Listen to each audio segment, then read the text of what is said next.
सभी दोस्तों का एनपी अपडेट्स में स्वागत है। दोस्तों, अगर आप छत्रसाल स्टेडियम विजिट करेंगे तो गेट में घुसते ही आपको नजर आएगी हनुमान जी की मूर्ति। फिर उससे आप आगे आपको नजर आएंगी पहलवान सुशील कुमार की दो बड़ी बड़ी तस्वीरें। कहा जाता है कि जो पहलवान यहाँ पर प्रैक्टिस के लिए आता है वो पहले हनुमान जी को नमन करता है और उसके बाद सुशील कुमार को नमन करता है। और आखिर क्यों ना हो, आखिर पहलवान सुशील कुमार 2 बार ओलंपिक से मेडल जीत कर लाए हैं, देश का नाम रोशन किया है। लेकिन छत्रसाल स्टेडियम के एक बेसमेंट में हुए मर्डर ने ये किस तरह से खुलासा कर दिया कि पहलवान सुशील कुमार एक गैंगस्टर हैं। कैसे पहलवान सुशील कुमार बने एक गैंगस्टर और कैसे हुआ ये मर्डर, इसके सच्चे तथ्य और पूरी जानकारी आपके मिलेगी इस एक छोटी सी वीडियो में।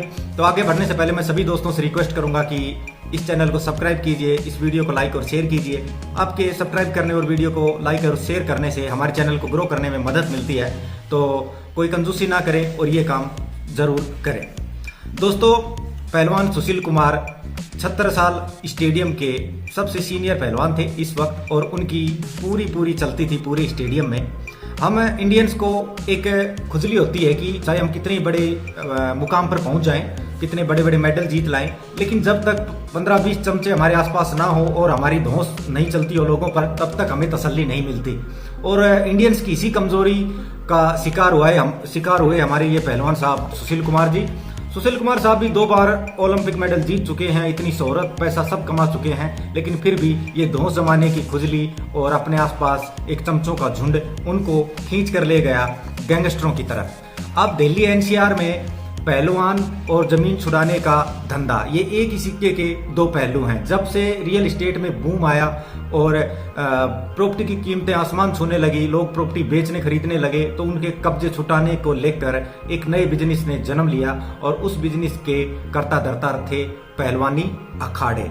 तो पहलवानों और प्लाट और जमीन छुड़ाने वाले गैंग्स एक ही सिक्के के 2 पहलू माने जाते हैं दिल्ली एनसीआर में। तो सुशील कुमार साहब भी उस चीज से पीछे नहीं रह पाए। इस चीज के लिए अगर कोई जिम्मेदार है तो वो है हमारा कानून, क्योंकि हमारे कानून के जरिए आप किसी से अपना प्लाट, जमीन, फ्लैट वगैरह नहीं छुड़ा सकते हो। इसलिए लोग इन गैंग्स का सहारा लेते हैं। अगर लोग गैंग्स की डिमांड ही ना करेंगे तो गैंग्स जन्मेंगे भी नहीं। अगर लोगों को कानून से राहत मिल जाए, फ्लैट, उनके मकान वगैरह खाली कराने में मदद मिल जाए, तो कोई गैंग्स के पास नहीं जाएगा।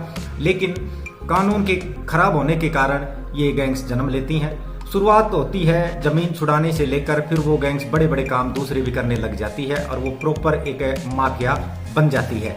तो यहाँ पर सुशील कुमार जी का संबंध था काला जेठड़ी गैंग से और ये गैंग भी ये काम करती है। इसके अलावा बड़े बड़े काम करती है, जिसमें टोल प्लाजा पर कंट्रोल से लेकर दारू के ठेकों के कंट्रोल से लेकर बहुत से दूसरे बिजनेस पे कंट्रोल वगैरह की बात हो रही है।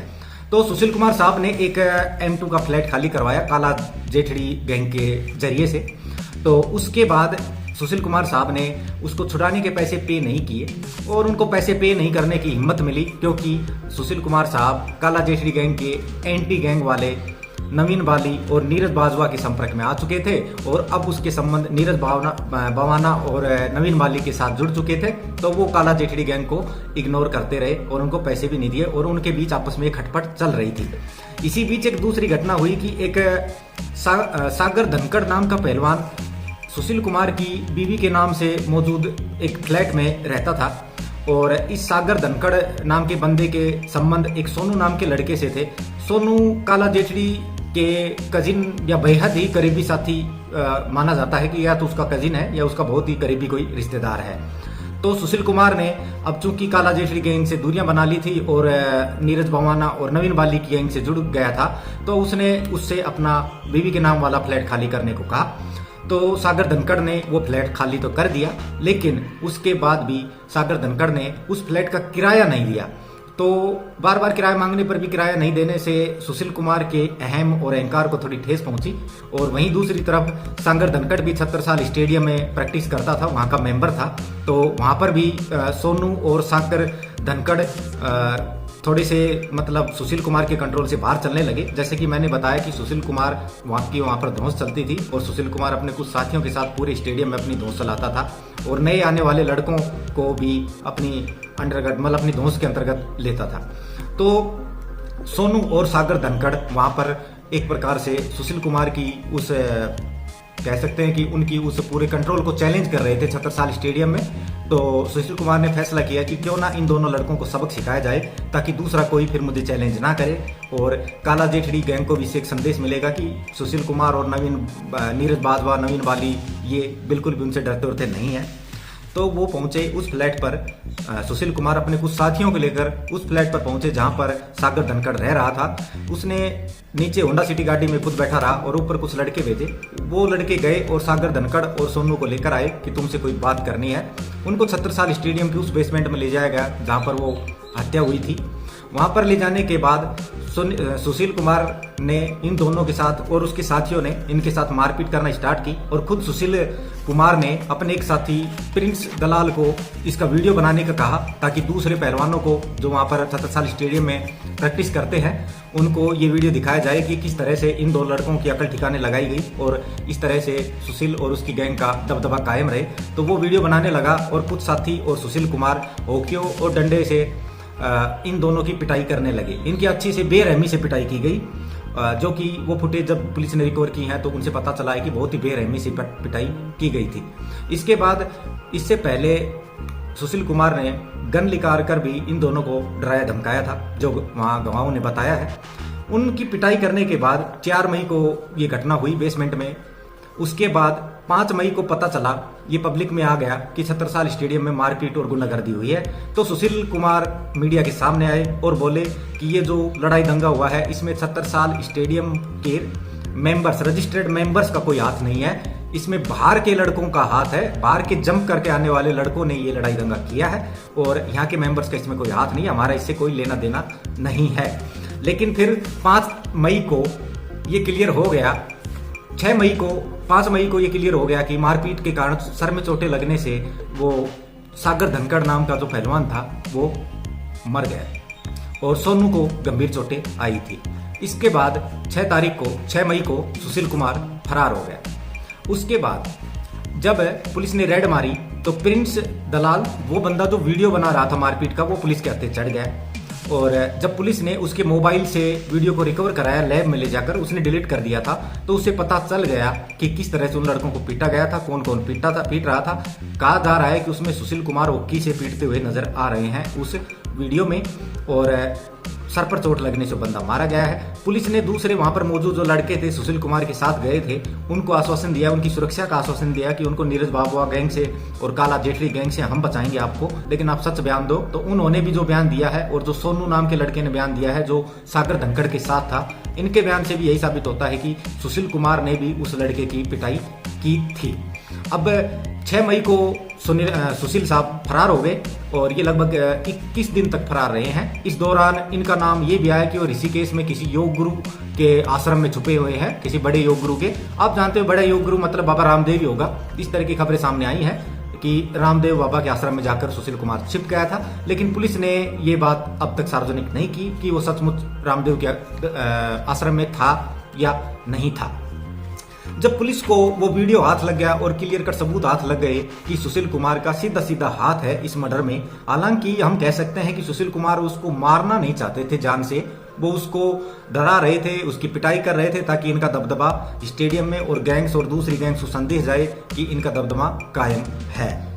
तो फिर जब वीडियो के सबूत मिलने के बाद 17 तारीख को पुलिस ने सुशील पर 1 लाख रुपए का इनाम रख दिया।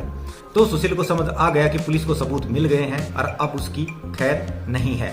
दूसरी तरफ फिर 18 मई को सुशील कुमार ने अपने वकील के जरिए अग्रिम जमानत का एप्लीकेशन लगाया, लेकिन जैसे कि आप जानते हो कि जब क्लियर एविडेंस हो और मामला मर्डर का हो तो फिर अग्रिम जमानत नहीं हो सकती। तो सुशील कुमार की भी अग्रिम जमानत रद्द हो गई। इसके बाद सुशील कुमार पुलिस के सामने सरेंडर करना चाहते थे, लेकिन उनको डर था अब काला जेठड़ी गैंग से, क्योंकि पहले हमने बताया आपको कि जो मर गया सागर धनखड़, उसका जो साथी था सोनू, वो काला जेठड़ी का बेहद करीबी या उसका कजिन था और उसकी भी पिटाई हुई थी। तो सुशील कुमार को इस बात का डर था कि उसके खिलाफ काला जेठड़ी उसके ऊपर हमला कर सकता है, उसकी जान ले सकता है।